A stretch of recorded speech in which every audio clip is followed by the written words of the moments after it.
সম্মানিত দিনী ভাই ও বোন, আমরা ইতিমধ্যে আমাদের আজকের এই ওরিয়েন্টেশন ক্লাসে উপস্থিত পেয়েছি বাংলাদেশের অত্যন্ত সুপ্রসিদ্ধ আলিম দ্বীন মুফতি ইমরান বিন ইলিয়াস হাফিজাহুল্লাহ তাআলা। ওস্তাদ মোহতারাম একাধিক দ্বীনী প্রতিষ্ঠানের সাথে দ্বীনী খেদমত করে আসছেন। ইমাম ও খতিব হিসেবে তিনি দায়িত্বরত রয়েছেন বাইতুল মামুর জামে মসজিদ, পূর্ব কাজীপাড়া, মিরপুর, ঢাকা। এছাড়া প্রধান মুফতি ও মুহাদ্দিস হিসেবে রূপনগর মাদ্রাসা, পল্লবী, ঢাকা, খাদিমুল কোরআন মাদ্রাসা, মিরপুরে। এবং তিনি প্রিন্সিপাল হিসেবে দায়িত্ব পালন করছেন এবং খেদমত আঞ্জাম দিয়ে আসছেন দারুল উলুম ইব্রাহিমা মাদ্রাসা, পূর্ব কাজীপাড়া, মিরপুর, ঢাকা। তো আমরা ওস্তাজের জবান থেকে মূল্যবান নসিহা শোনার অধীর অপেক্ষায় রয়েছি। এবার ওস্তাজ আমাদের সামনে নসিহা পেশ করবেন। আমরা সকলে ওস্তাজের নসিহাগুলোকে নোট আউট করবো এবং সেগুলোকে আমলে বাস্তবায়ন করার চেষ্টা করবো ইনশাআল্লাহ বিজনি। السلام عليكم ورحمة الله وبركاته. الحمد لله.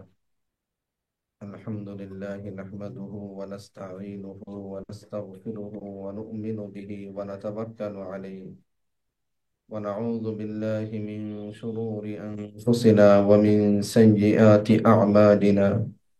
من يهده الله فلا مضل له ومن يضلله فلا هادي له. ونشهد أن لا إله إلا الله وحده لا شريك له. ونشهد أن سيدنا وسندنا وحبيبنا وحبيب ربنا وطبيبنا وطبيب قلوبنا محمدا عبده ورسوله صلى الله تعالى عليه وعلى آله وأصحابه وبارك وسلم تسليما كثيرا كثيرا. أما بعد، فأعوذ بالله من الشيطان الرجيم. بسم الله الرحمن الرحيم. يرفع الله الذين آمنوا منكم والذين أوتوا العلم درجات. وقال رسول الله صلى الله عليه وسلم: طلب العلم فريضة على كل مسلم. وقال عليه الصلاة والسلام: إن الملائكة لتضع أجنحتها لطالب العلم لما يطلب. صدق الله مولانا العظيم وصدق رسوله النبي الكريم، ونحن على ذلك من الشاهدين والشاكرين والحمد لله رب العالمين. মহান আল্লাহ পাকের দরবারে অন্তর থেকে শুকরিয়া আদায় করে নিচ্ছি যে আল্লাহ পাক আমাদেরকে আজকে এখন পর্যন্ত জীবিত রাখার পর সুস্থ রাখছেন। সুস্থতা আল্লাহ তাআলার বড় নেয়ামত। সুস্থ রাখার পর আল্লাহ তাআলা আমাদেরকে অন্যান্যদের থেকে দুনিয়া গোনা বিভিন্ন পরিবেশ থেকে অবসর করে ফারেক করে এলেম অর্জনের মাধ্যম, এলেম অর্জনের একটা সূত্র আইওএম এর মাধ্যমে একটা দ্বীনি আলোচনায় শরীক হওয়ার তৌফিক দিচ্ছেন। এটা আল্লাহ তাআলার বড় একটা দয়া। কারণ রাসূল করিম সাল্লাল্লাহু আলাইহি ওয়াসাল্লাম হাদিস শরীফে ইরশাদ করেছেন, আল্লাহ তাআলা যে ব্যক্তির মঙ্গল চান, ভালো চান, সেই ব্যক্তিকে দ্বীনের সঠিক বুঝ এবং সেই বুঝ অনুপাতে আমল করবার তৌফিক দান করেন।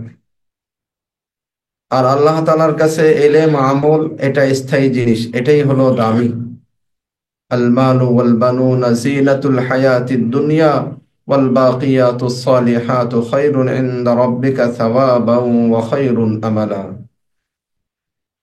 আল্লাহ তাআলা বলেন, এই যে মাল সম্পদ সন্তান সন্ততি এগুলো দুনিয়ার একটা সৌন্দর্য মাত্র।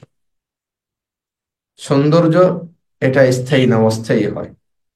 অনুষ্ঠানে ফুল দিয়ে সুন্দর করা হয়, এই সৌন্দর্যটা অনুষ্ঠান পর্যন্ত থাকে, অনুষ্ঠান শেষ হয়ে গেলে সৌন্দর্যটাও নষ্ট হয়ে যায়। যা দ্বারা সুন্দর করা হয়েছে সে জিনিসটাও মানুষের কাছে তখন পায়ের নিচে চলে যায়। ফুল যেটা অনুষ্ঠানের সময় সবার কাছে প্রিয় ছিল, অনুষ্ঠান শেষে কয়েক ঘন্টা যেতে না যেতে সেটা পায়ের নিচে পড়ে যায়। ওয়াল বাকিয়াতুস সালিহাতু খায়রুন ইনদা রাব্বিক। আল্লাহ তাআলা বলেন, বাকি স্থায়ী জিনিস হলো নেক আমল।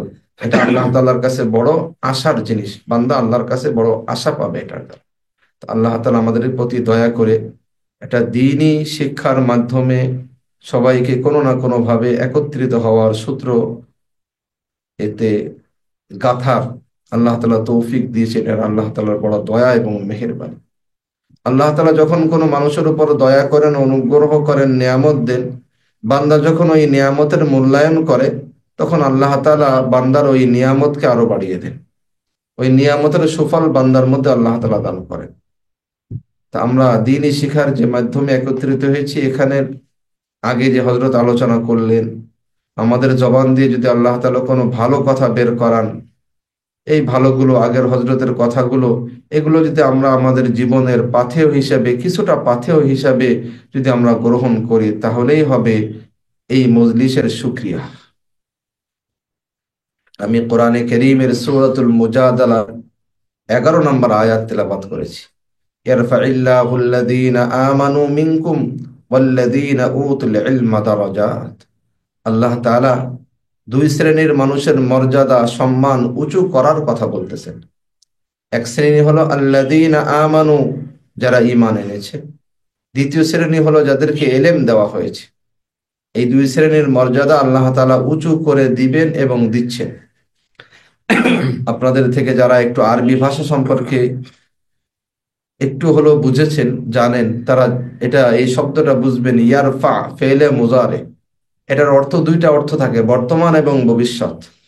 আর যদি আল্লাহ তাআলা অতীতকালীন বলতেন, ফেলে মাজি বলতেন রফা, তাহলে অতীতকাল হতো, সেটা বর্তমান এবং ভবিষ্যৎ হতো না, ভবিষ্যৎ কালের অর্থ আসতো না। আল্লাহ তাআলা এই আয়াতে ইয়ারফা শব্দ দ্বারা একথা বোঝাতে চাচ্ছেন যে যারা এলেম শিখবে, যাদের মধ্যে এলেম থাকবে, আমি তাদের দুনিয়াও সম্মান দিব, আখিরাতেও তাদেরকে আমি সম্মান দিব। কি সম্মান, কতটুকু সম্মান দিবেন? হাদিস শরীফে আসছে, রাসূল করিম সাল্লাল্লাহু আলাইহি ওয়াসাল্লাম ইরশাদ করেছেন, মান খারাজা ফি তালাবিল ইলমি ফাহুয়া ফি সাবিলিল্লাহ হাত্তা ইয়ারজিআ। যখন কোন মানুষ এলেম শিখার জন্য চেষ্টা করলো, বের হলো, পদক্ষেপ নিল, এই মানুষটা এলেম শিখা থেকে ফিরে আসার আগ পর্যন্ত সে আল্লাহর রাস্তায় থাকে, শহীদের মর্তবায় থাকে। শহীদ যেমন আল্লাহর রাস্তায় গেলে তার দান যেমন অনেক গুণে বৃদ্ধি পায়, তার একটা নেকামল অনেক গুণে বৃদ্ধি পায়, ঠিক তালেবে ইলম যে ইলম শিখার জন্য কোনো না কোনো মাধ্যমে যুক্ত হয়েছে, আল্লাহ তাআলা তারকেও ওই সওয়াব, ওই প্রতিদান দান করেন। অপর একটি হাদিস পাঠ করা হয়েছে, ইন্নাল মালাইকাতা লা তাদাউ আজনিহাতাহা লিতালিবিল ইলমি রিবান রিদান লিমা ইয়াতলুবু। ফেরেশতারা তালেবে ইলম যে ইলম শিখতে বের হয়, তার পায়ের নিচে ফেরেশতারা তাদের পাখা বিছিয়ে দেন। কি কারণে? রিদান লিমা ইয়াতলুবু, যে সে যে এলেম শিখতেছে, এলেম শিখার জন্য ফেরেশতারা তার প্রতি সন্তুষ্ট হয়ে তার পায়ের নিচেই ফেরেশতাদের পাখা বিছিয়ে দেন। এটা স্পষ্ট হাদিসের তর্জমা।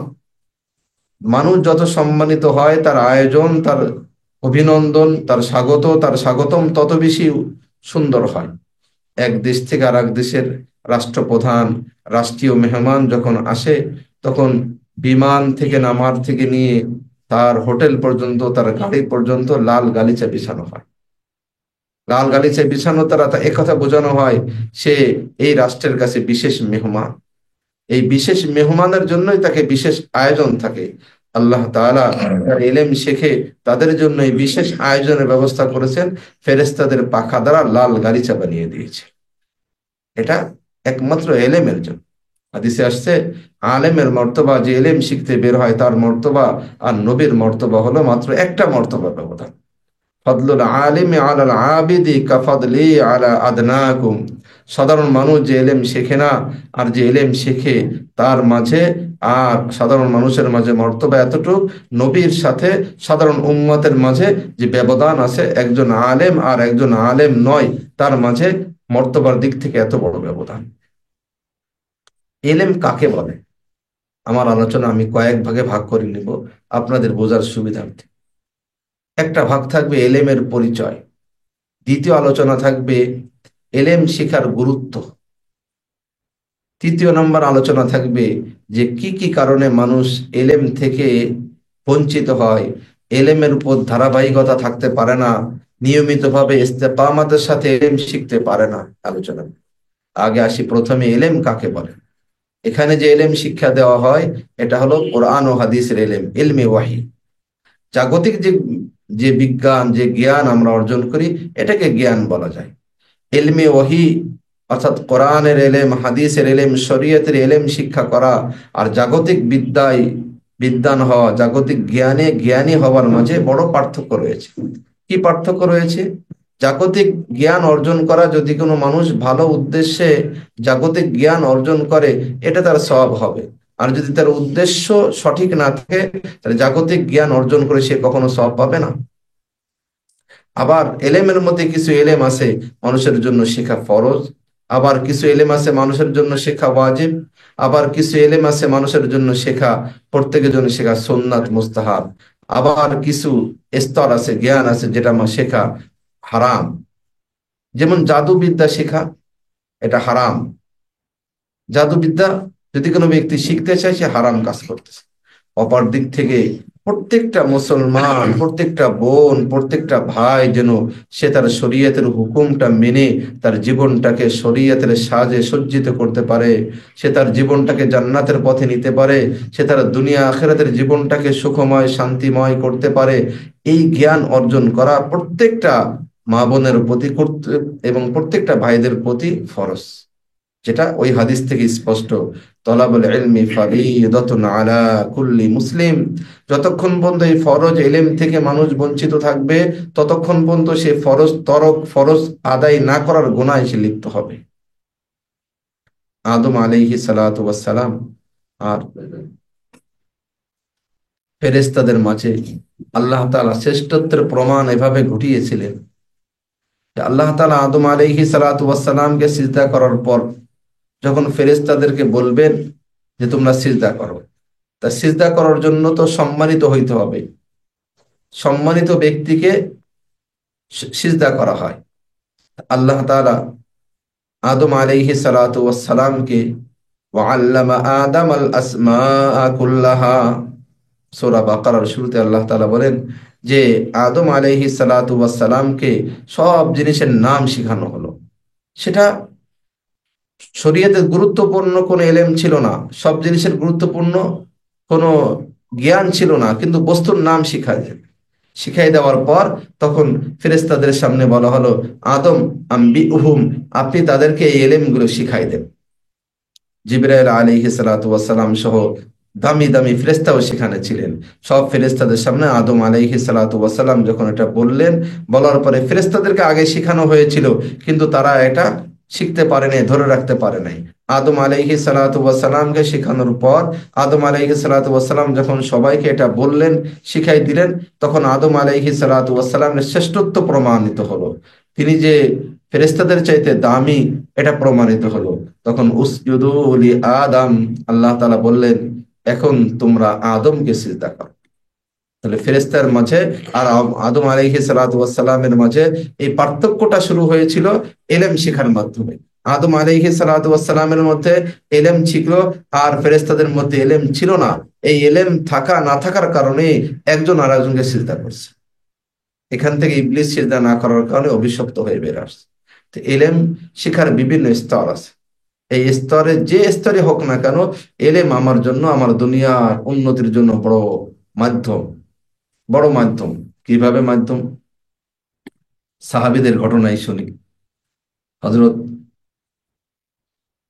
আব্দুল্লাহ ইবনে আব্বাস রাদিয়াল্লাহু তাআলা আনহু, আব্দুল্লাহ ইবনে আব্বাস রাদিয়াল্লাহু তাআলা আনহু আল্লাহ রাসূলের চাচাতো ভাই। আব্বাস রাদিয়াল্লাহু তাআলা আনহু আল্লাহ রাসূলের চাচা, বয়সে একটু বড় কিন্তু খেলার সাথী। দুধ মার একসাথে দুধ খেয়েছিলেন দুইজন। এই আব্দুল্লাহ ইবনে আব্বাস রাদিয়াল্লাহু তাআলা আনহু আল্লাহ রাসূল সাল্লাল্লাহু আলাইহি ওয়াসাল্লামের ইন্তেকালের সময় বয়স কম ছিল। ওনার দ্বারা একটা শিক্ষণীয় ঘটনাও আছে। একবার রাসূল করিম সাল্লাল্লাহু আলাইহি ওয়াসাল্লাম মানবীয় প্রয়োজন, প্রাকৃতিক ডাকে যখন বাহিরে গিয়েছিলেন, মানবীয় প্রয়োজন সেরে যখন আসছেন, এসে ওযু করবেন, এই ওযুর জায়গাটায় আব্দুল্লাহ ইবনে আব্বাস রাদিয়াল্লাহু তাআলা আনহু পানি রেখে দিয়েছেন। ছোট বাচ্চা, রসুল করিম সাল্লাল্লাহু আলাইহি ওয়াসাল্লাম এসে দেখলেন যে এখানে পানি রাখা।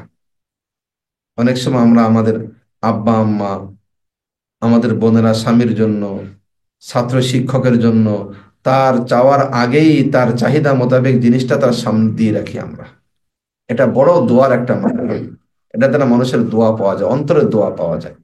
আমি যেখানে থাকবো আমার উপরে যিনি আছেন তার চাহিদা কি আছে, তার প্রয়োজন কি আছে, সেটা যদি আমি আগে বুঝেই তার সামনে তার চাওয়ার পূর্বেই পেশ করি, তাহলে ওই ব্যক্তিটা আমার প্রতি বড় খুশি হয়, তার থেকে দোয়া পাওয়া যায়। যা প্রত্যেকটা সন্তানের উচিত তার বাপ মার জন্য, প্রত্যেকটা অধীনস্থ ব্যক্তির উচিত তার ঊর্ধ্বতন ব্যক্তির জন্য করা। প্রত্যেকটা ছাত্র এটা করে তার শিক্ষকের জন্য। তাই একটা কলম হোক, তাই এক গ্লাস পানি হোক। তা আব্দুল্লাহ ইবনে আব্বাস রাদিয়াল্লাহু তাআলা আনহু অজুর পানি রেখে দূরে দাঁড়িয়েছে। রাসূল করিম সাল্লাল্লাহু আলাইহি ওয়াসাল্লাম প্রয়োজন শেষ করে যখন অজুর জন্য পানির কাছে আসছেন, দেখেন যে পানি আগের থেকে রাখা। জিজ্ঞেস করলেন, কে রাখছে পানি এখানে? তখন সবাই দেখিয়ে দিয়েছে, ওই যে আব্দুল্লাহ। তখন কয়েকজনকে আব্দুল্লাহ ডাকা হতো, আব্দুল্লাহ ইবনে মাসউদ, আব্দুল্লাহ ইবনে ওমর, আব্দুল্লাহ ইবনে আব্বাস, ওনাদেরকে আব্দুল্লাহ বলা হতো। ওই যে আব্দুল্লাহ ডাক দিয়েছেন হাতের ইশারায়। আব্দুল্লাহ ইবনে আব্বাস রাদিয়াল্লাহু তাআলার কাছে আসছেন। আসার পরে জিজ্ঞেস করলেন, পানি তুমি রাখছো? আব্দুল্লাহ ইবনে আব্বাস মাথা ইশারা দিলেন, জি হুজুর, আমি রাখছি হুজুর। তখন মাথায় হাত দিয়ে রসুল করিম সাল্লাল্লাহু আলাইহি ওয়াসাল্লাম দোয়া করলেন, আল্লাহুম্মা আল্লিমহুল কিতাব ওয়া ফাক্কিহহু ফিদ্দীন। ইয়া আল্লাহ, আপনি তাকে আপনার আসমানি কিতাব কোরআনে কারীমের জ্ঞান দান করেন এবং এই জ্ঞানের সঠিক বুঝ, ফিকহের জ্ঞানও তাকে দান করেন। রসুল করিম সাল্লাল্লাহু আলাইহি ওয়াসাল্লামের এই দোয়া আব্দুল্লাহ ইবনে আব্বাস রাদিয়াল্লাহু তাআলার ব্যাপারে এমন ভাবে বাস্তবায়িত হয়েছিল যে পরবর্তীতে ওনাকে রাইসুল মুফাসসিরিন বলা হয়। আব্দুল্লাহ ইবনে মাসউদ রাদিয়াল্লাহু তাআলাকে বলা হয় রাইসুল ফুকাহা। ফতোয়ার ব্যাপারে উনি ছিলেন ওনার সময়ের উনি অগ্রগামী। আর তাফসিরের ব্যাপারে, কোরআনের কোন আয়াতের ব্যাখ্যার ব্যাপারে আব্দুল্লাহ ইবনে আব্বাস রাদিয়াল্লাহু তাআলা আনহু ছিলেন সবার আগে, বা ওনার মতটাই বেশি গ্রহণযোগ্য ওই রসুল করিম সাল্লাল্লাহু আলাইহি ওয়াসাল্লামের দোয়ার বরকতে। আব্দুল্লাহ ইবনে আব্বাস রাদিয়াল্লাহু তাআলা আনহু এক আনসারী সাহাবীর সাথে আলোচনা করতেছেন যে আল্লাহ রসুল সাল্লাল্লাহু আলাইহি ওয়াসাল্লাম তো ইন্তেকাল করে গেছেন, দুনিয়া থেকে বিদায় নিয়েছেন। তা আসো আমরা এই আমাদের মুরব্বী সাহাবী, বয়স্ক সাহাবী যারা বড় বড় আছেন তাদের থেকে আমরা এলেম শিখি, আয়াত শিখি, মাসআলা শিখি, কার কাছে যে এলেম আছে। তখন ওই আনসারী লোকটা বলল যে ভাই, এখন এই মুরব্বী সাহাবী যারা আমাদের উপরে আছেন, এরা জীবিত থাকতে আমার তোমার কাছে কেউ মাসলা জিজ্ঞেস করতে আসবে না, কেউ এলেম শিখতে আসবে না, সুতরাং এখন আমাদের এলেম শিখার দরকার নেই। অর্থাৎ তিনি আগ্রহী হইলেন না। আব্দুল্লাহ ইবনে আব্বাস রাদিয়াল্লাহু তাআলা বলেন যে আমি একা একাই এলেম শিখার জন্য বের হলাম মানে কিভাবে? দূর দূর যার কাছে একটা মাসআলা জানতেন, একটা এলেমের একটা অংশ আছে, তার কাছে উনি সফর করে চলে যাইতেন। সাহাবায়ে কেরামের সফর কেমন হইতো? সাহাবায়ে কেরামের সফর সুনানে দারিমিতে আছে, হাদিসের কিতাব সুনানে দারিমিতে আছে। রাবি হলেন হযরত কাসির ইবনে কায়েস রহমতুল্লাহ আলাইহি বলেন যে আমি দামেস্কের শাহী মসজিদে আবু দারদা রাদিয়াল্লাহু তাআলা আনহুর সাথে বসা ছিলাম। আবু দারদা রাদিয়াল্লাহু তাআলা আনহুর সাথে বসা থাকা অবস্থায় এক ব্যক্তি মদিনা থেকে গেছেন, মদিনা থেকে দামেস্ক পর্যন্ত গিয়েছেন। আর আমাদের তো আলহামদুলিল্লাহ হাতের মোবাইল, বাসার ল্যাপটপটা অন করলেই শুধু এলিমের আমরা পেয়ে যাচ্ছি। আমাদের লম্বা পথ সফরও করা লাগতেছে না, কষ্টও করা লাগতেছে না। আবু দারদা রাদিয়াল্লাহু তাআলা আনহু দামেস্কের শাহী মসজিদে বসা, ইতিমধ্যে একজন লোক মদিনা থেকে গেছেন। তার চেহারায় সফরের ছাপ, চেহারায় ক্লান্তির ছাপ, গায়ে জামাত, জামা কাপড় ধুলাবালি, দূর থেকে সফর করে আসছেন বোঝা যাচ্ছে। যে আবু দারদা রাদিয়াল্লাহু তাআলা আনহুকে সালাম দিয়ে বলতেছেন, আমি মদিনা থেকে সফর করে আসছি, আমি শুনছি আপনার কাছে একটা হাদিস আছে, একটা এলেম আছে, এটা শেখার জন্য। আবু দারদা রাদিয়াল্লাহু তাআলা বললেন, সত্য তুমি এটার জন্য আসছো? তা হ্যাঁ। আবার ওনাকে সত্যায়ন করলেন, যে ওনার কাছে জিজ্ঞেস করলেন যে তুমি তো কোনো ব্যবসায়ী কাজে আসো নাই দামেস্কে মদিনা থেকে? না, আমি কোনো ব্যবসায়ী কাজে আসি নাই, আমি এলেম শিখার জন্যই আসছি, এলেম শিখার জন্যই আসছি।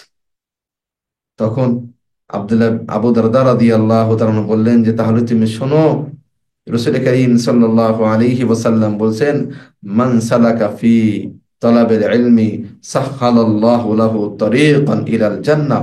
যে ব্যক্তি এলেম শিখার জন্য কোন রাস্তায় বের হলো, কোন একটা পথ অবলম্বন করলো, আল্লাহ তাআলা তার জন্য জান্নাতের পথকে সহজ করে দেন। জান্নাতের পথকে সহজ করে দেন। আজকে এই আওয়াজটা যার কানে পৌঁছাচ্ছে, আপনি একটু চিন্তা করে দেখেন, It's 9 o'clock. যদি আমাদের কাছে অনলাইনের মতো আইএমের মতো কোনো ব্যবস্থা না থাকতো, তাহলে মা বোনরা তাদের ঘরের কাজ, ঘর থেকে বের হয়ে উপযুক্ত শিক্ষক শিক্ষিকা, সুন্দর পরিবেশ পেয়ে সেখানে যে এলেম শেখার সুব্যবস্থা থাকতো না। এক দেশ থেকে আরেক দেশে, এক জায়গা থেকে আরেক দেশে, যে এক এলাকা থেকে আরেক এলাকায় যে এলেম শেখার সহজ ব্যবস্থা আমাদের জন্য সহজ হতো না আমাদের জন্য। আল্লাহ তাআলা এই আধুনিক যন্ত্রপাতিগুলো আমাদের জন্য দিয়েছেন যাতে আমরা এটা ভালো কাজে ব্যবহার করে এলেম, আমল, ইবাদতের লাইনে উন্নতি করতে পারি। তা আবু দাউদ রাদিয়াল্লাহু তাআলা ওই ব্যক্তিকে সত্যায়ন করে তাকে হাদিস শোনাই দিলেন যে তাহলে শোনো, তুমি যে মদিনা থেকে দামেস্ক পর্যন্ত আসছো, তোমার কাছে হাদিস শোনাই দিয়ে হাদিস শোনাই দিলেন। তা আব্দুল্লাহ ইবনে আব্বাস রাদিয়াল্লাহু তাআলার কথা বলতেছিলাম। আব্দুল্লাহ ইবনে আব্বাস রাদিয়াল্লাহু তাআলা আনহু এলেম শিখার জন্য দূর দূর দেশে যাইতেন, দূরে যার কাছে জানতেন।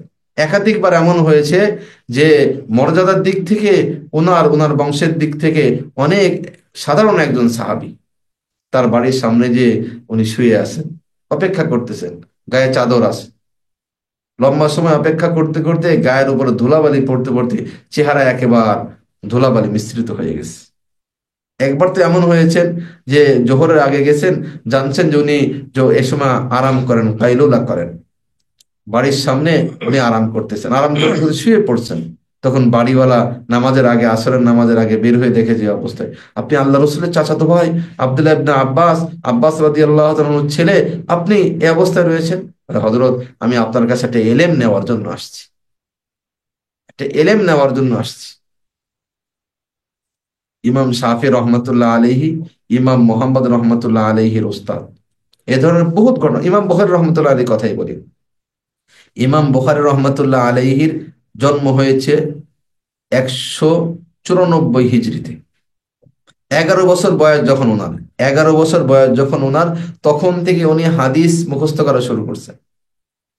20 বছর বয়স, অর্থাৎ 216 হিজরিতে, 216 হিজরিতে উনি ওনার আম্মাকে সাথে নিয়ে, আব্বা তো অনেক আগে ইন্তেকাল করেছিলেন, উনি ওনার আম্মাকে সাথে নিয়ে বাগদাদ, খোরাসান, আশপাশে যত দেশ ছিল সব দেশে যে যে উনি হাদিসগুলো মুখস্থ করেছেন। এবং ওনার স্মরণ শক্তি কেমন ছিল, ওনার এক সাথী লিখছেন যে এক ওস্তাদের কাছে আমরা পড়তেছি, আমরা সবাই লিখি, কিন্তু এই ইসমাইল, ইমাম বুখারী রহমতুল্লাহ আলাইহি লেখেন না। ইমাম বুখারী রহমতুল্লাহ আলাইহি যখন বয়স 11 বছর, তখন আব্দুল্লাহ ইবনে মুবারক রহমতুল্লাহ আলাইহির সমস্ত কিতাব উনি মুখস্থ করে নিয়েছিলেন। আব্দুল্লাহ ইবনে মুবারক রহমতুল্লাহ আলাইহি হলেন ইমামদের মধ্য থেকে, হাদিসের ইমামদের মধ্য থেকে এমন এক ব্যক্তি, যে ব্যক্তির ব্যাপারে সবাই একমত যে ওনার হাদিস, ওনার আমল, ওনার কথা নির্বাক্যে গ্রহণ করা যায়, নির্দ্বিধায় গ্রহণ করা যায়। এই আব্দুল্লাহ ইবনে মুবারক রহমতুল্লাহ আলাইহির যতগুলো কিতাব তখনকার ইমাম বুখারী রহমতুল্লাহ আলাইহির সময় ছিল, উনি মাত্র 11 বছরের সময় সেগুলো মুখস্থ করে নিয়েছিলেন। 20 বছরের সময় উনি ওনার আম্মাকে সাথে নিয়ে উনি বের হয়েছিলেন। আশপাশে যতগুলো দেশ ছিল সব দেশে সফর করে করে উনি হাদিসগুলো মুখস্থ করেছেন। তা উনি একদিন এক সবকে, বেশ কিছুদিন যাচ্ছে একটা ক্লাসে একজন ওস্তাদের সবকে, উনি লেখেন না। ওনার সাথীরা এক পর্যায়ে বলছেন যে আপনি লেখেন না কেন, খামাকে বসে থাকেন কেন, উত্তর দেন নাই। 2-3 বার যখন বলছেন, তখন ইমাম বুখারী রহমতুল্লাহ আলাইহি বলতেছেন, ভাই আপনারা এই কয়দিনে কত হাদিস লিখেছেন? বলেন যে আমরা এই পর্যন্ত লিখছি 15,000 হাদিস লিখছি। তারপরে ঠিক আছে, আপনাদের খাতার এক জায়গার থেকে উঠান। এক জায়গাতে উল্টাইছে। ইমাম বুখারী রহমতুল্লাহ আলাইহি ওই জায়গার থেকে হাদিস বর্ণনা শুরু করছেন। তারা যে পর্যন্ত শুনছে এই পর্যন্ত শোনাইছেন, একটা হাদিসের একটা শব্দ এলোমেলো এদিক ওদিক হয় নাই। এটা ছিল ইমাম বুখারী রহমতুল্লাহ আলাইহির ইলম শিখার আগ্রহ, ইলম শিখার প্রতি চেষ্টা, ইলম শিখার জন্য ত্যাগ। এই জন্য আল্লাহ তাআলা ওনাকে ইমাম বানিয়ে দিয়েছেন। এত বড় হাদিসের জন্য ইমাম বুখারী রহমতুল্লাহ আলাইহির পরে আর কেউ কোনো কথা বলবেন না, কেন ইমাম বুখারী রহমতুল্লাহ আলাইহির বর্ণনা এটা। এটা আব্দুল্লাহ ইবনে আব্বাস রাদিয়াল্লাহু তাআলা ঘটনা এমন হয়েছিল।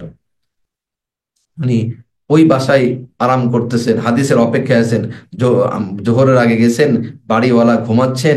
আসরের আগে বের হয়ে যখন দেখছেন যে ধুলাবালি, একেবারে মলিন চেহারা নিয়ে, গায়ের উপর ধুলাবালি লাগা, উনি যখন বলছেন কি জন্য আসছেন, তা আমি আমি এলেম শিখতে আসছি। তা আপনি আমাকে ডাকতে পারতেন। তা না, আমি চাই না যে আমার জন্য আপনার রুটিনের, আপনার আরামের ব্যাঘাত হোক। আমি চাই আপনি যখন স্বাভাবিকভাবে বের হবেন তখন। এভাবে বিভিন্ন মানুষের কাছে যে যে আব্দুল্লাহ ইবনে আব্বাস রাদিয়াল্লাহু তাআলা ইলম শিখেছেন। ওই আনসারী সাহাবী শুরুতে যাকে দিয়ে উনি শুরু করেছিলেন, যাকে উনি সাথে নিতে চেয়েছিলেন, জীবনের একটা সময় যে যখন মুরব্বী সাহাবী ইন্তেকাল করলেন, বয়স্ক সাহাবীরা একে একে দুনিয়া থেকে বিদায় নিতে লাগলেন, তখন আব্দুল্লাহ ইবনে আব্বাস রাদিয়াল্লাহু তাআলা সবার ইমাম হয়ে গেছেন। সবাই ওনার কাছে মাসলা জানতে চায়, সবাই ওনার কাছে আয়াতের তাফসির জানতে চায়, সবাই ওনার কাছে ইলম নিতে চায়, এবং সবার কাছে উনি শ্রদ্ধার পাত্র হয়ে গেছে।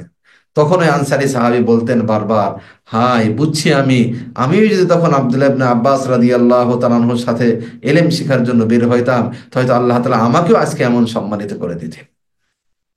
ইলম এবং ইলম শেখার চেষ্টা, ইলম দামি জিনিস। এই দামি জিনিস অর্জন করার জন্য একটু ত্যাগও বেশি করতে হয়। স্বর্ণ সব জায়গার থেকে সবাই নিতে পারে না। লোহা যে কোনো দোকানে কিনতে পাওয়া যায়, লোহার কেজি 100 টাকা, আর স্বর্ণের ভরি হাজার হাজার টাকা।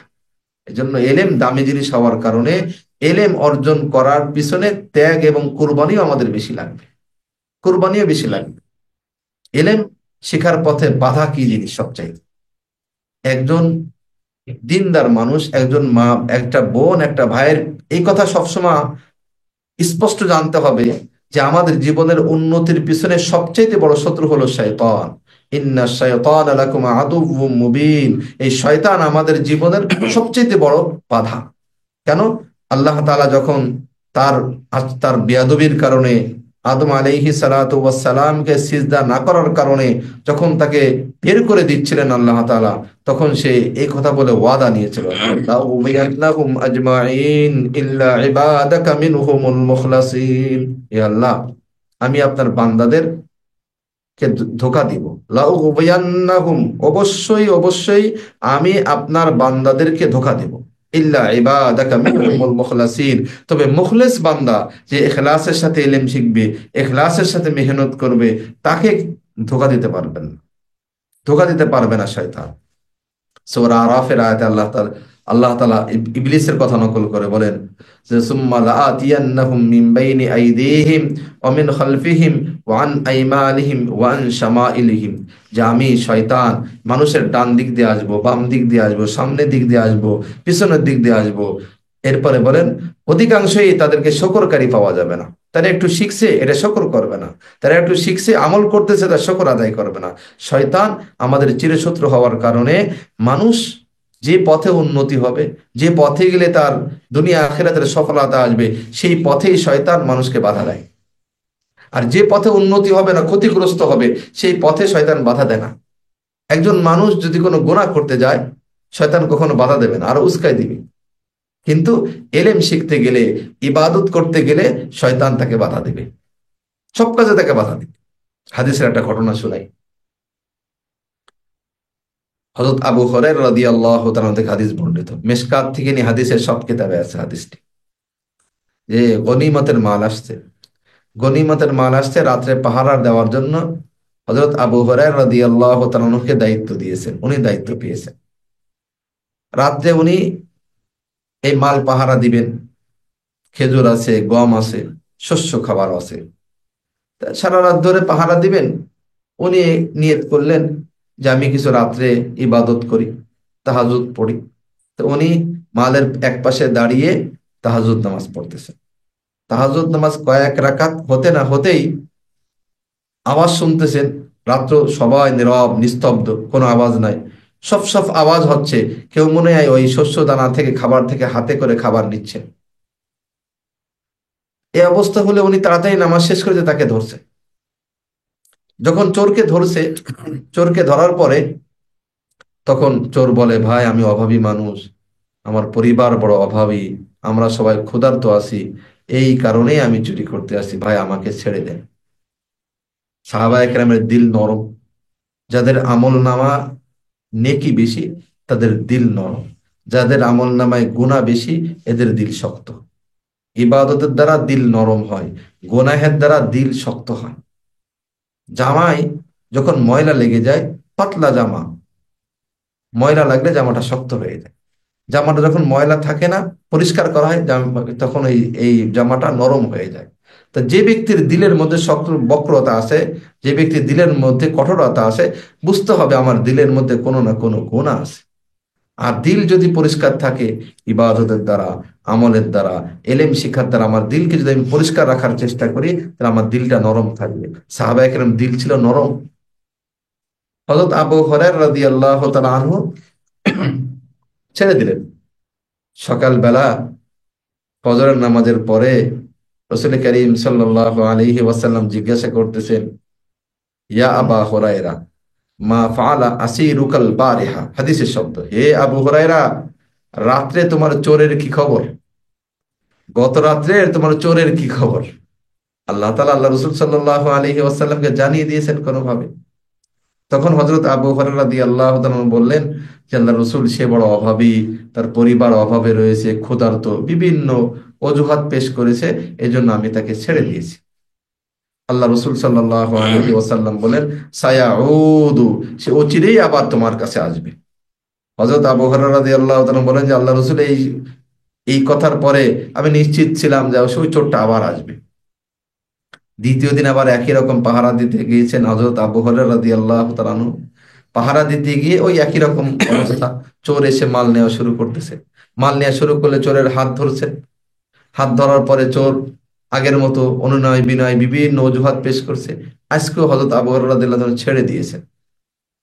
দ্বিতীয় দিন ফজরের নামাজের পরে রাসূল করিম সাল্লাল্লাহু আলাইহি ওয়াসাল্লাম বললেন, মা ফাআলা আসিরুকাল বারিহা ইয়া আবা হুরায়রা, তোমার চোরের, গত রাত্রের চোরের কি খবর, কি হয়েছে? একই উত্তর দিলেন। আল্লাহ রাসূল সাল্লাল্লাহু আলাইহি ওয়াসাল্লাম একই কথা বললেন, সায়াউদু, আবার আসবে।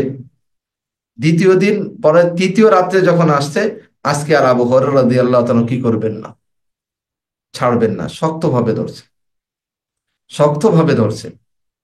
শক্তভাবে ধরার পরে তখন ওই চোরটা বলে যে ভাই, আপনি আমাকে ছেড়ে দেন, আপনাকে আমি একটা দামি জিনিস শিক্ষা দেব, দামি জিনিস শিক্ষা দেব।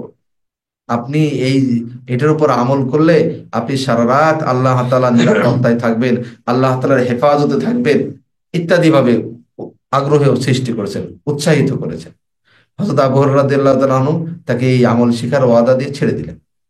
সে বললেন, আপনি রাত্রে ঘুমানোর সময় আয়াতুল কুরসি পড়ে ঘুমাবেন। আয়াতুল কুরসি পড়ে যদি আপনি রাত্রে ঘুমান, তাহলে আপনি সকাল পর্যন্ত আল্লাহ তাআলার হেফাজতে থাকবেন, আল্লাহ তাআলার জিম্মায় থাকবেন। হাদিসে আসছে, যে ব্যক্তি 5 ওয়াক্ত ফরজ নামাজের পর আয়াতুল কুরসি পাঠ করে, এই ব্যক্তির মাঝে আর জান্নাতের মাঝে একমাত্র বাধা হলো মৃত্যু। এই ব্যক্তি মৃত্যুর সাথে সাথেই জান্নাতে চলে যাবে। আবার যে ব্যক্তি রাত্রে ঘুমানোর সময় পড়বে, এই ব্যক্তি সকালে নিরাপদে ফজরের নামাজে উঠতে পারে। তাহলে প্রত্যেকটা আয়াতের সাথে আল্লাহ তাআলার পক্ষ থেকে একজন ফেরেশতা নিযুক্ত থাকে। আয়াতুল কুরসির সাথে যে ফেরেশতাগুলো নিযুক্ত, ওই ফেরেশতা তাকে সাহায্য করে সকালবেলা উঠায় দেয়। সকালবেলা, তৃতীয় দিন সকালবেলা যখন রাসূল করিম সাল্লাল্লাহু আলাইহি ওয়াসাল্লাম জিজ্ঞাসা করলেন যে আবু হুরায়রা, তোমার চোরের কি খবর? বলে আল্লাহ রাসূল এই খবর। আল্লাহ রাসূল সাল্লাল্লাহু আলাইহি ওয়াসাল্লাম বললেন, লোকটা বড় মিথ্যাবাদী, কিন্তু বলেছে সত্য কথা, কথা বলেছে সত্য, কিন্তু লোকটা বড় মিথ্যাবাদী। এরপরে জিজ্ঞেস করলেন, তুমি কি জানো এই চোর কি ছিল? হযরত আবু হুরায়রা বললেন, না আমি চিনি না, জানি না আল্লাহ রাসূল, তো চিনি নাই। বললেন, সে ছিল ইবলিস, শয়তান। শয়তান তোমার কাজে, তোমার ইবাদতে বাধা দেওয়ার জন্যই এ আসছে, তোমাকে আসছে। একবার রাসূল করিম সাল্লাল্লাহু আলাইহি ওয়াসাল্লাম নামাজ পড়তেছেন, তাহাজ্জুদ নামাজ, শয়তান এসে ওয়াসওয়াসা দিচ্ছেন। প্রত্যেকটা তলেব ইলম, প্রত্যেকটা শিক্ষার্থীকে শয়তান এই ধোঁকা দেয় যে আজকে যাব না, আজকে যোগ হবো না, কালকে যোগ হবো, কালকে আসলে কালকে না পরশুর ক্লাসে যোগ হবো, তৃতীয় ক্লাসে না চতুর্থ ক্লাসে যোগ হবো। এইভাবে সময় পার করতে করতে একটা সময় যখন পার হয়ে যায়, তখন বলে না, এই সেমিস্টার যাক, এই ব্যাচ যাক, পরের ব্যাচে ভর্তি হব। শয়তান কখনো এই কথা বলবে না যে তুই এলেম শিখিস না। শয়তান আজকের কাজ কালকে নেবে, কালকের কাজ পরশু নেবে, এরপরে এই ব্যাজেটটা সামনের ব্যাজে নেবে, সামনের ব্যাজেটটা পরের ব্যাজে নেবে। এই জন্য শয়তানের সাথে মোকাবেলা করা, যুদ্ধ করার সবচেয়ে বড় একটা সহজ মাধ্যম হলো যে আমার এলেম আমাদের পিছনে যত বাধা আসবে সব বাধার মূল কারণ থাকবে শয়তান, মূল কারণ থাকবে শয়তান। তালবিস ইবলিস নামক একটা কিতাব আছে, তালবিস ইবলিস, আল্লামা জাজারি রহমতুল্লাহ, আল্লামা জাওজি রহমতুল্লাহ আলী, তালবিস ইবলিস। বাংলা ভাষায় এটার অনুবাদও আছে, বিভিন্ন ভাষায় আছে।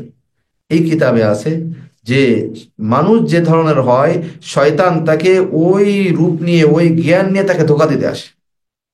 সাধারণ মানুষকে সাধারণভাবে ধোঁকা দেয়, জ্ঞানী মানুষকে জ্ঞানে দিয়ে ধোঁকা দেয়, যারা এলেম শিখতে আসে তাদেরকে ওইভাবে ধোঁকা দেয়। অথচ আম্মাদান হযরত আয়েশা রাদিয়াল্লাহু তাআলা আনহা বলছেন, খয়রুল আমালি মা দিমা ওয়ালাউ কাল্লা, উত্তম আমল হলো ওই আমল যে আমল নিয়মিতভাবে করা হয়, তাই সেটা কম হোক না কেন, নিয়মিতভাবে করা হয়। যারা নিয়মিতভাবে কোনো আমলের সাথে জুড়ে থাকে, নিয়মিতভাবে সবকে উপস্থিত হয়, নিয়মিতভাবে সে তার সবকটা ইয়াদ করে, মুখস্থ করে, আত্মস্থ করে, এই ব্যক্তির আমল কম হলেও তার দাম আল্লাহ তাআলার কাছে অনেক বেশি। সাহাবায়ে কেরাম ইলম শিখতেন কিভাবে? সাহাবায়ে কেরাম ইলম শিখার কিছু চিত্র তো আলোচনা হলো। হযরত আবু বকর রাদিয়াল্লাহু তাআলা আনহু, হযরত ওমর ফারুক রাদিয়াল্লাহু তাআলা আনহু যেদিন আসতে না পারতেন সবকে, মসজিদে নববীতে সুফফাওয়ালাদের সাথে আহলুস সুফফায় শরীক না হতে পারতেন, ওই দিন তো পাশের মানুষ থেকে ইলমটা নিয়ে নিতেন। ভাই আজকে আল্লাহ রাসূল সাল্লাল্লাহু আলাইহি ওয়াসাল্লাম কি আলোচনা করছে! হযরত আবু হুরায়রা রাদিয়াল্লাহু তাআলা আনহু, তার এত ইলম কি হয়েছে কি জন্য? হযরত আবু হুরায়রা রাদিয়াল্লাহু তাআলা আনহু সব কিছু ছেড়ে দিয়েছিলেন। ওনার থেকে এত হাদিস বর্ণনা করার কারণে উনি নিজেই ব্যাখ্যা দিয়ে বুঝিয়েছেন যে আনসারী ভাইরা ক্ষেত খামারে ব্যস্ত থাকতেন, আর মুহাজির ভাইরা তথা ব্যবসা নিয়ে ব্যস্ত থাকতেন। আমার না ক্ষেত খামার ছিল, আমার না ব্যবসা ছিল, আমি তো সারাক্ষণ আল্লাহ রাসূল সাল্লাল্লাহু আলাইহি ওয়াসাল্লামের দরবারে পড়ে থাকতাম। সেটা আবার কি চিত্রে ছিল? কোনো খাবারের ব্যবস্থা ছিল না, কোনো থাকার নিরাপদ ব্যবস্থা ছিল না, একেবারে ফাঁকা জায়গায় চত্বরের মধ্যে থাকতেন। আর তখন যাদের খেজুর পাকতো, এই খেজুর গাছ থেকে এক ছড়া খেজুর, কেউ কিছু খেজুর এনে মসজিদে নববীর খুঁটির সাথে বেঁধে রাখতেন। ওই জায়গার থেকে একটা দুটা খেজুর পেকে পেকে পড়তো নিচে, সেই খেজুর খেয়েই তারা এলেম শিখতেন। এলেম অনেক দামি জিনিস, দামি জিনিস। আল্লাহ তাআলা অর্জন করার জন্য বান্দার মেহনতটাকেও এভাবে কি করে দেন, দামি করে দেন। তা তৃতীয় নাম্বার যে কথাটা বলতেছিলাম, যে এলেমের উপর ধারাবাহিকতা, অল্প হলেও এই এলেমের উপর ধারাবাহিকতা খুব জরুরি। আর এটার বিপরীতে একটা কথা শোনাই দিই, এই কথাটা আপনাদের কাছে একটু কষ্ট লাগবে, খারাপ লাগবে, কিন্তু একেবারেই বাস্তব। বাস্তব হলো, একজন মানুষ যখন এলেম শিখতে যে মাঝপথ থেকে এলেম থেকে বিমুখ হয়, এলেমের বদদোয়া তার মধ্যে একটা ক্রিয়া করে, এলেমের বদদোয়া তার মধ্যে একটা ক্রিয়া করে। এই জন্য যারা এলেম শিখিই নাই তারা যতটুকু খারাপ হয়, যে এলেম একটু শিখে বাদ দিয়েছে তার বেপরোয়া খারাপই আরো বেশি হয়। এলেমের একটা বদদোয়া থাকে, এলেমের একটা অভিশাপ থাকে, প্রত্যেকটা জিনিসের একটা কি আছে, অভিশাপ আছে। রাসূল করিম সাল্লাল্লাহু আলাইহি ওয়াসাল্লাম খাবার খাওয়ার সময় প্লেট খুব যত্ন করে চেটে চেটে খাইতেন এবং বলতেন, দেখো এই প্লেট যার খানে ওয়ালার প্রতি দোয়া করতে থাকে, প্লেটের হক আদায় করে খাবে, এই প্লেট খানে ওয়ালার প্রতি দোয়া করতে থাকে।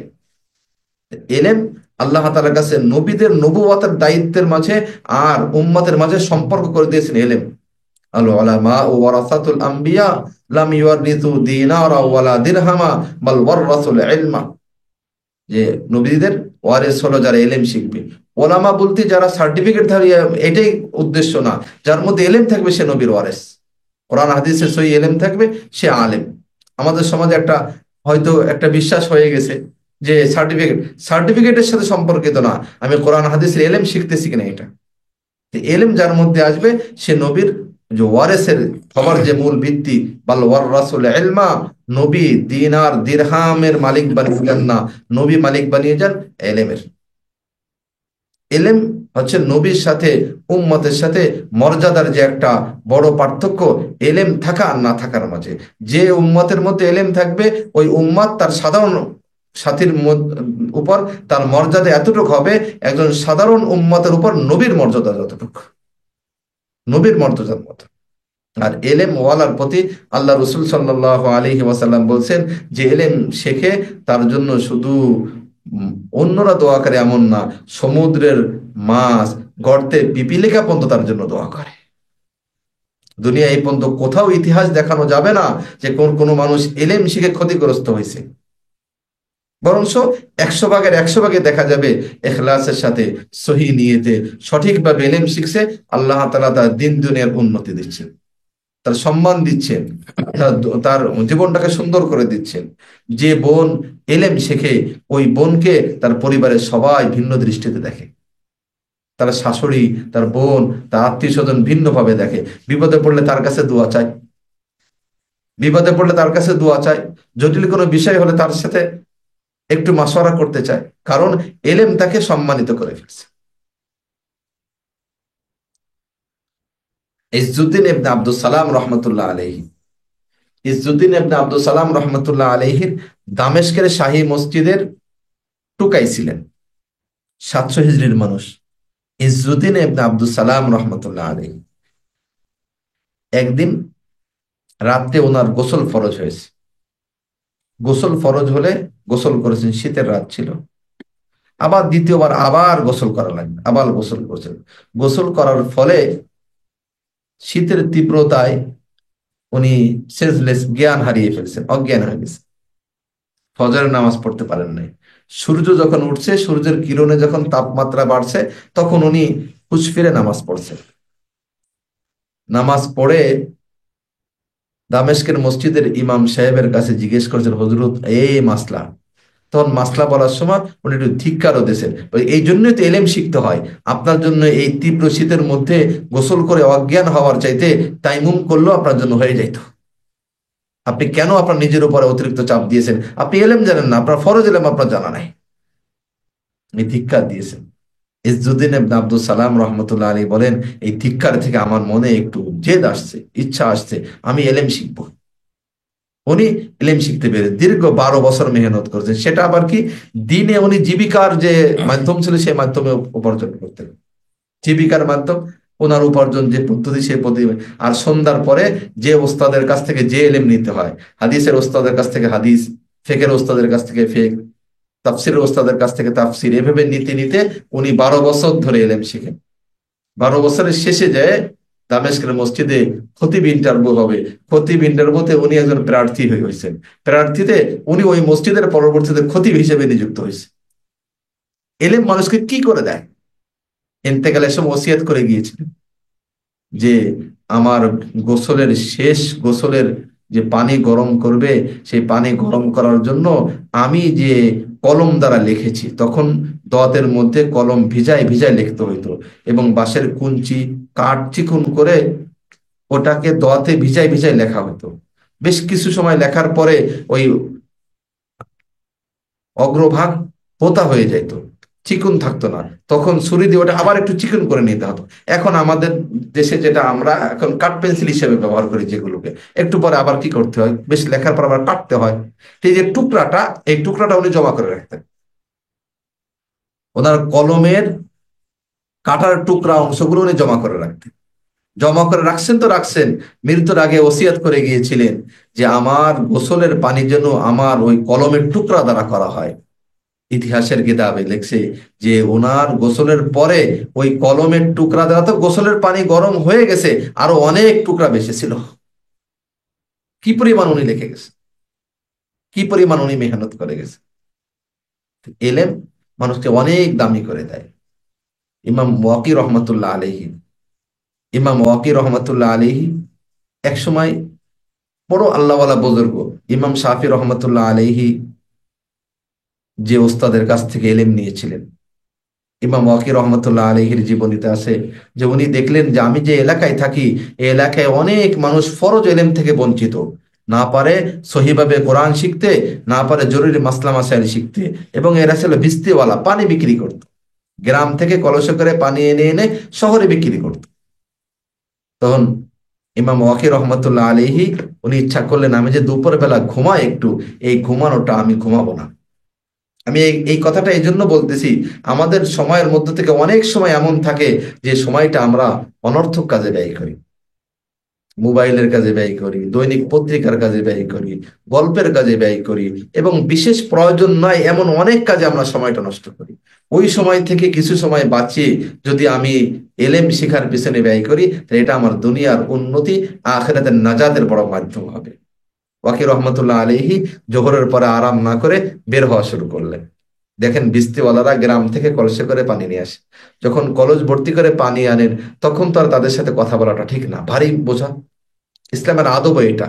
একজন মানুষ যখন ভারী কাজ করতে থাকে, যখন তার মুখ দিয়ে কথা বলতে কষ্ট হবে, তখন তাকে সালাম দেওয়া সুন্নাত না, তখন তাকে সালাম না দেওয়া সুন্নাত।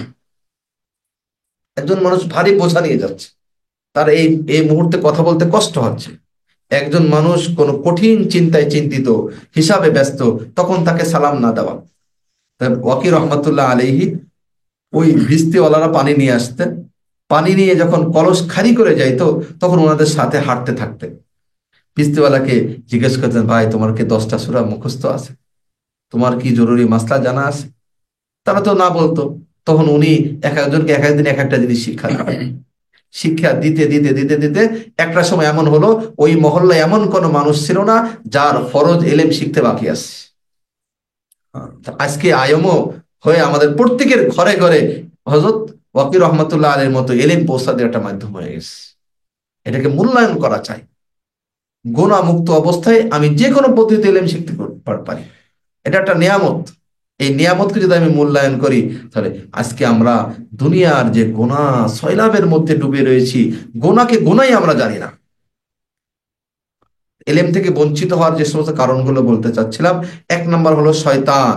আর শয়তান এলেম থেকে বঞ্চিত করার আর একটা হাতিয়ার ব্যবহার করে, বান্দারেকে গুনায় লিপ্ত করে দেয়। গুনায় লিপ্ত করলেই সে এলেম থেকে বঞ্চিত হয়। গুনায় লিপ্ত ব্যক্তি ইবাদত থেকে বঞ্চিত হয়। গুনায় লিপ্ত ব্যক্তি সে তার উন্নতির, জীবনের উন্নতির পথ থেকে সরে আসে। যে কোনো ব্যক্তি যদি পরীক্ষা করে, কোনো বোন কোনো ভাই যদি পরীক্ষা করে দেখে, যেদিন তার একটা গুনাহ হবে ওই দিন তার ইবাদতের মধ্যে একটু দুর্বলতা চলে আসবে। উনি নিয়মিত কোরআনে কারিম 1 পারা পড়তেন, উনি নির্ধারিত কোনো ওজিফা আদায় করতেন, দুরূদ শরীফ 100 বার পড়তেন, কোনো তাসবিহ পড়তেন, অথবা দ্বীনি কিতাব পড়তেন। আজকে ওনার একটা গুনাহ হয়ে গেছে। এই গুনাহ হয়ে যাওয়ার কারণে ওনার এই ইবাদতের ধারাবাহিকতা থাকবে না, ইবাদত থেকে উনি বঞ্চিত হবেনি। শাকাউতি ইলা ওয়াকিন সুহিফজি ফাওসানি ইলা তারকিল মাআসি ফাইন্নাল ইলমা নূরুম মিন ইলাহি ওয়া নূরুল্লাহি লা ইউতা লিআসি। ওয়াকি রাহমাতুল্লাহ আলাইহির কথা বলতেছিলাম। ওয়াকি রাহমাতুল্লাহ আলাইহি তার শাগিরদকে উপদেশ দিচ্ছেন যে ফাইন্নাল ইলমা নূরুম মিন ইলাহি, ইলম হলো আল্লাহ তাআলার পক্ষ থেকে নূর। শব্দ যে আমরা শিখি, শব্দের মধ্যে একটা আকর্ষণ আছে, এই আকর্ষণটা হলো মূল ইলম। জিবরাইল আলাইহিস সালাতু ওয়াস সালাম রাসূল করিম সাল্লাল্লাহু আলাইহি ওয়াসাল্লামকে যখন শিক্ষা দিচ্ছিলেন, ইকরা, পড়ুন, উত্তরে আসলো মা আনা বিকারিন, আমি তো পড়তে জানি না, পড়তে পারি না। 1 বার 2 বার 3 বারের মাথায় যখন চাপ দিলেন, তখন স্বাভাবিকভাবে আল্লাহ রাসূল সাল্লাল্লাহু আলাইহি ওয়াসাল্লাম তেলাওয়াত শুরু করলেন। তো ইলমের মধ্যে আকর্ষণ আছে, এই আকর্ষণ থেকে বঞ্চিত হয় মানুষ গুনাহের কারণে। গুনাহের কারণে গুনাহগার সে এলেম পাবে না, গুনাহগার এলেম থেকে বঞ্চিত হবে। কারণ এলেম দামি জিনিস, আর গুনাহ এটা ময়লা আবর্জনার জিনিস। আবর্জনার পাত্রে কোনো মানুষ ভালো জিনিস রাখে না, ময়লা পাত্রে কোনো মানুষ ভালো জিনিস রাখে না। এখন প্রশ্ন যে তাহলে আমরা কি করব? তাহলে আমাদের কাজ হলো, যখনই এলেম শিখার পিছনে আমার ভাটা আসবে, বুঝতে হবে যে আমার কোনো না কোনো গুনাহ হয়ে গেছে। আমি যদি তখন তওবা করি, নিজে নিজে ইস্তেগফার করি, অন্তর থেকে তওবা করি যে আল্লাহ আমার এই নিয়ামত আমার থেকে ছিনিয়ে যাচ্ছে, যদি আমি তওবা করি, ইস্তেগফার করি, তখন দেখব যে আল্লাহ তাআলা আবার আমাকে আমার আগের জায়গায় ফিরিয়ে নেবেন, আগের জায়গায় ফিরিয়ে নেবেন। সাহাবায়ে কেরাম রাদিয়াল্লাহু তাআলা আনহুর মাঝে সবচেয়ে এই বুঝতা তাদের মধ্যে ছিল যে তারা যখনই ইবাদতের মধ্যে ভাটা হইতো, তখন তারা বুঝতেন হয়তো আমাদের কোনো ক্ষতি হচ্ছে, কোনো গুনাহ হয়ে গেছে। রাসূল করিম সাল্লাল্লাহু আলাইহি ওয়াসাল্লামের দরবারে এক অবস্থা, বাইরে গেলে আর এক অবস্থা। নাফাকা হানজালা, হানজালা মুনাফিক হয়ে গেছে। আবু বকর রাদিয়াল্লাহু আনহু বললেন, এই তুমি কি বলতেছো? হ্যাঁ, আমি সত্যিকারে মুনাফিক হয়ে গেছি। তুমি যে মুনাফিক হয়েছে তুমি কি করে বুঝলে? আল্লাহ রাসূলের দরবারে গেলে এক অবস্থায় থাকি, আর বাড়িতে গেলে আর এক অবস্থায় থাকি। ক্ষেত খামার এবং আমার পরিবারের সাথে মিলে গেলে আর এই অবস্থা থাকে না। কি অবস্থা? আল্লাহ রাসূলের দরবারে আসলে জান্নাত জাহান্নামের কথা মনে থাকে, আখিরাতের কথা মনে থাকে। আজকে যারা আখিরাত থেকে উদাসীন, তারা এলেম থেকে উদাসীন। যাদের মধ্যে আখিরাতের ফিকির আছে, না আমার জীবন একদিন পাই পাই করে হিসাব দেওয়া লাগবে, আমার অর্থের হিসাব দেওয়া লাগবে, আমার সময়ের হিসাব দেওয়া লাগবে, আমার জীবনের বালেগ হওয়ার পর থেকে মৃত্যু পর্যন্ত একটা সেকেন্ডের হিসাব ছাড়া আমি অগ্রসর হতে পারবো না। লা তাজুলু কদামা ইবনা আদম হাত্তা ইউসআলা আন খামসিন। আদম সন্তান হাসরের ময়দানে এক পা অগ্রসর করতে পারবে না পাঁচটা প্রশ্ন করত। ওয়ান শাবাবিকা ফীমা আফনা, যৌবন কাল কিভাবে কাটিয়েছে। ওয়ান উমরিকা ফিমা আবলাইতা, জীবনটা কিভাবে সে ব্যয় করছে। এই ফিকির যদি আমার মধ্যে থাকে, তাহলে আমার এলেম শিখার প্রতি আগ্রহ থাকবে। অবনতি হলেই আমার জন্য, উন্নতির জন্য আমি চেষ্টা করব। তা অবনতির আর একটা কারণ বলতেছিলাম, সেটা হলো গুনাহ। গুনাহগার এলেম থেকে বঞ্চিত হয়। আর গুনার মধ্যে এখন সবচাইতে বড় মারাত্মক গুনাহ হলো মোবাইলের দ্বারা গুনাহ করা। মোবাইলের দ্বারা গুনাহ করা, মোবাইলের ডিভাইস, যে সমস্ত ডিভাইস গুলো আছে, এই ডিভাইস গুলো দ্বারা চোখের গুনাহ করা, সময় নষ্টের গুনাহ করা। একজন বলবে যে আমি চোখের গুনাহ করি না, চোখের গুনাহ না হোক, আমার সময় নষ্ট করতেছে, আমি আল্লাহর দেওয়া সময় এক একটা সেকেন্ড আমি ভালো কাজে, দুনিয়ার উন্নতি আখিরাতের উন্নতির কাজে ব্যয় না করে আমি অপচয় করতেছি, এটাও একটা গুনাহ। ব্যাংকের থেকে 20 পাতার একটা চেক পেয়েছে, চেকটা যদি ব্যাংকের থেকে টাকা উত্তোলন করা ছাড়া চেকটা আঁকা বাঁকা করে এলোমেলো ছেড়ে অথবা লেখে, যে কোনো ভাবে চেকটা যদি সে কি করে ফেলে, নষ্ট করে ফেলে, সবাই বলবে যে তো পাগল, এ কেন ব্যাংকের এই চেকটা কি করলো, খামাখা নষ্ট করলো। তা আল্লাহ তাআলা আমাদের এক একটা সেকেন্ডকে ব্যাংকের চেকের মতো বানিয়ে দিয়েছে। আমি ইচ্ছা করলে এর মধ্যে ইবাদত করে, এলেম শিখে, ভালো কাজ করে চেকের দামটা বাড়ায় নিতে পারি। আর যদি এটাকে আমি ভালো কাজে না লাগাই, অনর্থক কাজে লাগাই, গুনার কাজে লাগাই, তো অর্থ হলে চেকের পাতাটা আমি ছিঁড়ে ফেলে দিলাম। জীবনের এক একটা সেকেন্ডকে আমি আমার জীবনের চেকের এক একটা পাতা মনে করি। তাহলে ইনশাআল্লাহ এলেম আমাদের জন্য শেখা সহজ হবে। 2 নম্বর কারণ। 3 নম্বর কারণ বলে শেষ করব। এলেম থেকে বঞ্চিতার 3 নম্বর কারণ হলো বিয়াদবি। বিয়াদবি বড় মারাত্মক জিনিস। আল্লামানি রব্বি ফাআহসানা তালিমি, আদ্দাবানি রব্বি ফাআহসানা তাআদিবি। এটা হাদিস না, এটা এটা বড় মনীষীদের বাণী। যিনি আল্লাহ তাআলা আমাকে এলেম শিক্ষা দিয়েছেন, তিনি আমাকে উত্তম এলেম শিক্ষা দিয়েছেন। যে আল্লাহ আমাকে আদব শিক্ষা দিয়েছেন, সে আল্লাহ আমাকে উত্তম আদব শিক্ষা দিয়েছেন। তাই কোরআন, হাদিস, মক্কা, মদিনা, দ্বীনি প্রতিষ্ঠানগুলো, দ্বীনের যে সূত্রগুলো আছে, এই সূত্রগুলোর প্রতি আমার শ্রদ্ধা থাকা চাই। রাসূল করিম সাল্লাল্লাহু আলাইহি ওয়াসাল্লাম যুগে কি আলোচনা হলো? আব্দুল্লাহ ইবনে ওমর রাদিয়াল্লাহু তাআলা এক মজলিসে বসা, সেই মজলিসে রাসূল করিম সাল্লাল্লাহু আলাইহি ওয়াসাল্লাম জিজ্ঞেস করলেন, এমন একটা গাছ আছে যে গাছের প্রত্যেকটা অংশ মানুষের জন্য উপকারী, তোমরা বলো তো এই গাছটা কি গাছ? সবাই চিন্তিত। কেউ বলে যে আমরা সবাই জঙ্গলের মধ্যে চলে গেছি, চিন্তার জগতে, জঙ্গলে চিন্তা করছি। এক একজনের কাছে এক এক চিন্তা আসতেছে, কিন্তু কারোর মাথায় আসি নাই। আব্দুল্লাহ ইবনে ওমর রাদিয়াল্লাহু তাআলা আনহু, তার মাথায় আসছিল এটা হলো খেজুর গাছ, এটা খেজুর গাছ। উত্তর দেন নাই, ছোট হওয়ার কারণে বেয়াদবি হবে এই জন্য, বেয়াদবি হবে এই জন্য। এলেমের জন্য আদব জরুরি, এলেমের জন্য বেয়াদবি থেকে বাঁচা জরুরি। এলেমের জন্য মনের মধ্যে হিম্মত, সাহস করার জন্য, গোনা থেকে মুক্ত হয়ে, বেয়াদবি থেকে মুক্ত হয়ে যদি আমি ইস্তেকামতের সাথে, অবিচলার সাথে করতে থাকি, ইনশাআল্লাহ একদিন কি একদিন আমার এলেমের পাহাড়, এলেমের জখিরা জমা হয়ে যাবে। এজন্য সবার কাছে আবদার, নিজে শরীক হব, আর আমার সাথী বন্ধু যারা আছে, আমার যে বোন আছে, আমার যে ভাই আছে, যাদের সাথে আমি আন্তরিকভাবে মহব্বত করি, তাদের উপকার করে দিই। আমরা একজনকে একবেলা সুস্বাদু খাবার খাওয়াইতে পারলে বড় খুশি, তাকে উপকার করলাম। কিন্তু এটার চাইতে যদি আমি তাকে আইএমের সাথে যুক্ত করে, এলেম শিখার একটা মাধ্যমে যুক্ত করে, তাকে যদি আমি কলেমা তৈবা সহি করাই দিই, তার জীবনে বড় উপকার করে দিলাম। তাকে যদি আমি সূরা ফাতিহাটা শেখার ব্যবস্থা করে দিই, তার জীবনে আমি স্থায়ী উপকার করে দিলাম।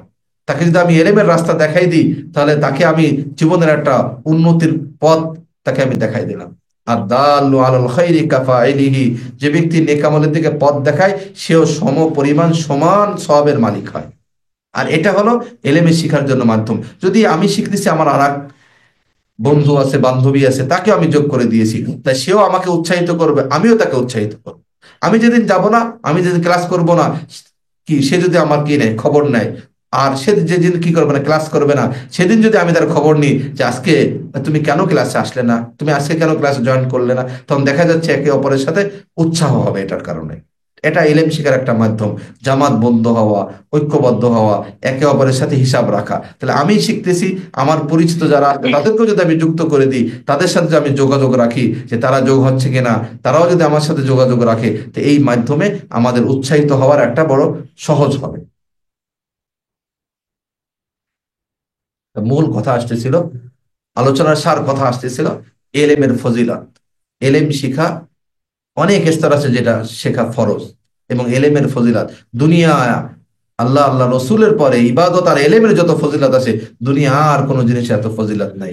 আর এলেম শিখার পথে বাধাগুলো কি কি, সেই বিষয়গুলো আলোচনা হলো। আল্লাহ তাআলা আমাদের সকলকে সহি এলেম শিখে দুনিয়া আখিরাতের সফলতা এবং কামিয়াবি অর্জন করবার তৌফিক দান করুন। ওয়া আখির দাওয়ানা আনিল হামদুলিল্লাহি রাব্বিল আলামিন। সুবহানাল্লাহি ওয়া বিহামদিহি, সুবহানাকাল্লাহুম্মা বিহামদিক, আশহাদু আল্লা ইলাহা ইল্লা আনতা, আস্তাগফিরুকা ওয়া আতুবু ইলাইক। ما شاء الله، جزاه الله أحسن الجزاء، بارك الله في علومه وأعماله وأطال الله حياته علينا। আলহামদুলিল্লাহ, উস্তাদ মুহতারাম আমাদের সামনে অত্যন্ত চমৎকার এবং মূল্যবান নসিহা পেশ করলেন। আল্লাহ তাআলা উস্তাদকে জাযায়ে খাইর দান করুন। আল্লাহ তাআলা আমাদের সবাইকে উস্তাদের নসিহা মেনে ইলম দ্বীন অর্জন করার তৌফিক নসিব করুন, এবং ইলম যতটুকু শিখবো তত অনুযায়ী আল্লাহ পাক আমাদেরকে আমল করার তৌফিক দান করুন। শয়তানের ধোঁকা থেকে হেফাজত করুন। মোবাইল ফোনের অপব্যবহার থেকে আল্লাহ তাআলা আমাদেরকে বেঁচে থাকার তৌফিক নসিব করুন।